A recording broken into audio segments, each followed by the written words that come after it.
आपल्या सर्वांसमोर एक गंभीर गोष्ट मांडायची. आपल्या सर्वांना माहिती असेल की काल दिल्लीमध्ये एक घटना झाली. वाचलं आपल्या सर्वांनी. आता मला नुसतं हात वर करून दाखवा की ह्याची पूर्ण माहिती कोणाकडे होती. बॉम्ब ब्लास्ट झाला हे आपल्याला माहिती आहे. एक्सपोर्ट झाला हे आपल्याला माहिती आहे. पण ह्याची पूर्ण माहिती आहे का कोणाकडे?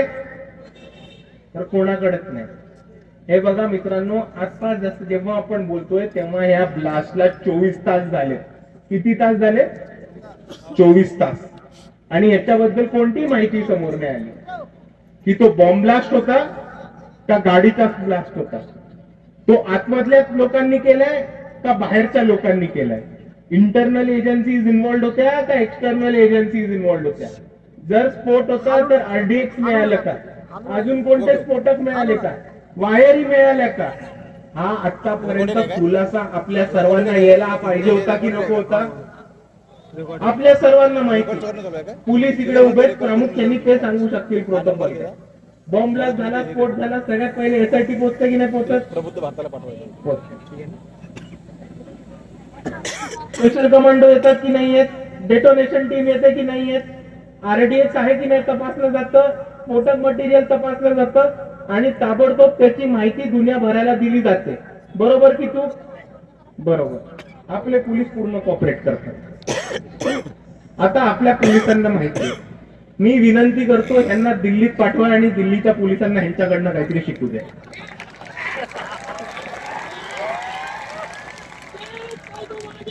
कारण मुद्दा समजून घ्या, मुद्दा समजून घ्या. स्फोट होऊन 24 तास होतात. तो कोणतेही टेररिस्ट ऑर्गनायझेशन, कोणतीही दहशतवादी संघटना क्लेम करत नाही की आम्ही केलं. पोलीस खुलासा देत नाही. दिल्लीची सरकार जी भाजपकडे ती खुलासा देत नाही. या देशाचं गृह खातं, ज्याचे गृह खात्याचे मंत्री अमित शहा आहेत, ते कोणताही खुलासा देत नाहीत. दिल्ली पोलीसचे कमिशनर कोणताही खुलासा देत नाहीत. भारतीय सैन्याचे अध्यक्ष कोणता खुलासा देत नाहीत. तुम्हाला का वाटतं की आतापर्यंत कोणता खुलासा का नाही आला? तुम्हाला काय वाटतं अजून कोणताही खुलासा या लोकांनी का नाही दिला? या लोकांनी कोणताही खुलासा नाही दिला कारण आज बिहारमध्ये मतदान होतं मित्रांनो. मतदानाच्या आधी दहशतवाद, बॉम्ब ब्लास्टची आणि मुसलमानांना आणि बहुजनांना देश दाखवण्याचं राजकारण हे भाजपचं जुनं राजकारण आहे आणि हे षडयंत्र ओळखा आपण सर्वांनी. बॉम्ब ब्लास्ट होतो निवडणुकीच्या 1 दिवस आधी. कोणताही तपासाची खुलासा बाहेर नाही, त्या तपासाची माहिती बाहेर नाही, स्फोटक मिळाले का माहित नाही, कोणती एजन्सी होती का माहित नाही. आणि त्यातून माझा सर्वात महत्वाचा प्रश्न येतो की हे स्फोट करणारे बाहेरचे होते म्हणजे भारत देशाच्या बाहेरचे होते का भारत देशाच्या आतमधले होते, याचा पण आपल्याला खुलासा करतो. कारण या भारत देशामध्ये सुद्धा एक दहशतवादी संघटना आहे आणि त्या दहशतवादी संघटनेचं नाव आहे RSS. आपल्या सर्वांना मालेगाव ब्लास्टचा पार्श्वभूमी माहिती आहे आणि आपल्या सर्वांना हे सुद्धा माहिती आहे की RSSच्या कार्यकर्त्यांकडे स्फोटक मिळाले होते, RSSच्या लोकांकडे आरडीएक्स मिळालं होतं, RSSच्या लोकांकडे एक्सप्लोजिव्ह मिळाले होते आणि RSSच्या नागपूरच्या मुख्य कार्यालयामध्ये AK-47 सारख्या बंदुका ठेवल्या जातात. आता त्याला तुम्ही दहशतवादी म्हणणार की नाही म्हणणार? दहशतवादीच म्हणणार. आणि दुसऱ्या बाजूला RSS तर तुम्ही समजून घ्या की यांच्याकडे स्फोटक आहेत, यांच्याकडे AK-47 आहेत, यांच्याकडे एक्सप्लोजिव्ह मटेरियल आहे, पण ह्यांच्याकडे काय नाहीये तर एक साधं रजिस्ट्रेशन नाही, ह्यांच्याकडे नोंदणी नाहीये. आणि जी लोक नोंदणी करत नाही, जी लोक स्वतःच्या संघटनेचं रजिस्ट्रेशन करत नाही आणि जी लोक बंदुका आणि स्फोटक ठेवतात त्यांना बाकीचे काय म्हणतात माहित नाही. मी तरी त्यांना छाती ठोकपणे दहशतवादीच बोलणार आणि ह्याच्या पुढेही दहशतवादीच बोलणार. आणि मित्रांनो, RSSचा मुद्दा काय होता आपला समजून घ्या. आपली एकच सोपी मागणी होती की तुम्ही स्वतःची संघटना ही नोंदणी करून घ्या. महाराष्ट्र पब्लिक ट्रस्ट ऍक्टच्या अंतर्गत स्वतःचं रजिस्ट्रेशन करून घ्या आणि दुसऱ्या बाजूला भारतीयाचं संविधान माना आणि त्या संविधानाप्रमाणे आपलं कार्य करा. आपली ही मागणी होती. आणि या भारतामध्ये जर पहिला मोर्चा कोणी आरएसएसच्या छातडावरती काढला असेल तर ते फक्त आणि फक्त वंचित बहुजन आघाडी असेल आणि कोणी नाही. इतके वर्ष आरएसएस वरती इतक्या लोकांनी बोलले, इतक्या लोकांनी टिप्पणी केल्या, इतक्या लोकांनी आरएसएस वरती पुस्तकं लिहिली आहेत, सिनेमे काढलेत, भाषणं केली आहेत, पण परत पहिल्यांदा मोहन भागवतांना आरएसएसच्या किल्ल्यामधनं बाहेर येऊन कोणाचं उत्तर द्यायला लागलं असेल तर ते फक्त आणि फक्त वंचित बहुजन आघाडीचे.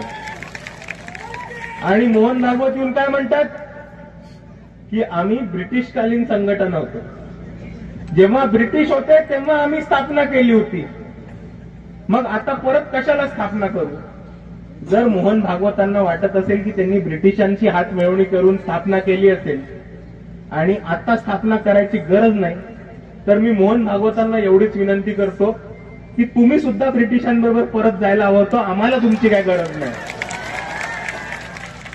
आणि दुसऱ्या बाजूला मोहन भागवत असं म्हणतात की आरएसएस ही एक व्यक्तींची संघटना आहे. काय? आरएसएस एक व्यक्तींची संघटना आहे म्हणून आम्हाला नोंदणी करायची गरज नाही.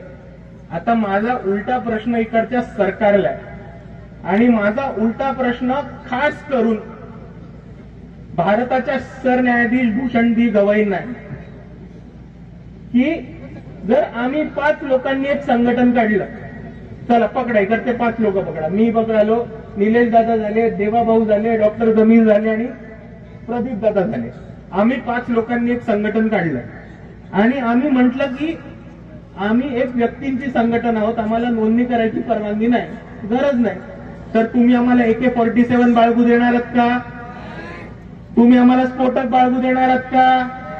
तुम्ही आम्हाला देशादेशामध्ये वर्गणी गोळा करू देणार आहात का? आणि तुम्ही आमच्याकडनं टॅक्स माफी करणार आहात का? जर तुमचं उत्तर नसेल तर ते मोहन भागवत आणि त्यांच्या आरएसएसला सुद्धा लागू करा, हे मी त्यांना कळकळीची विनंती करतो.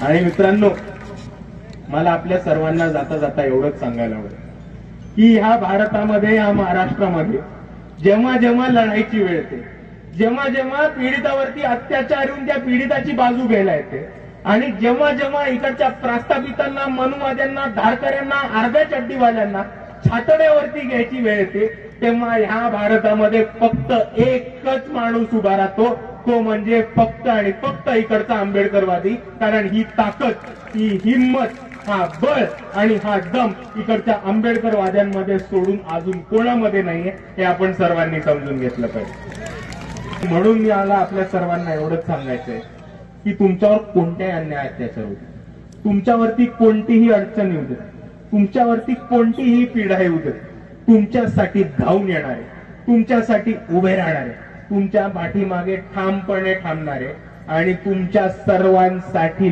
लढणारी लोक या मंचावरती बसलेली आहेत, या मंचावरती बसलेली. आणि ती सर्व लोक एकाच पक्षामध्ये काम करतात आणि त्या पक्षाचं नाव आहे वंचित बहुजन आघाडी. आणि ज्या पद्धतीने सोमनाथ सूर्यवंशी, ज्या पद्धतीने कोथरूड पोलीस केस वंचित बहुजन आघाडीच्या लोकांनी लढून पोटतिडकीने सोडवून दाखवली, त्याच पद्धतीने आम्हाला आपल्या सर्वांसाठी लढायची संधी द्या आणि येणाऱ्या स्थानिक स्वराज्य संस्थांमध्ये आपल्यासाठी लढणारे, आपल्या पाठीमागे उभे राहणारे आणि एका हाकेवरती धावून येणारे आपलेचे वंचितचे उमेदवार आहेत, त्यांना भरघोस मतांनी निवडून द्या आणि ह्यांचे हात बळकट करा. म्हणजे उद्या जेव्हा लढायची परिस्थिती येतील तेव्हा हीच लोक अजून ताकद घेऊन, अजून बळ घेऊन, अजून हिंमत घेऊन आपल्या सर्वांच्या मागे उभे राहतील. एवढं म्हणून मी माझे 2 शब्द थांबवतो. आपल्या सर्वांना माझा जय भीम, जय संविधान.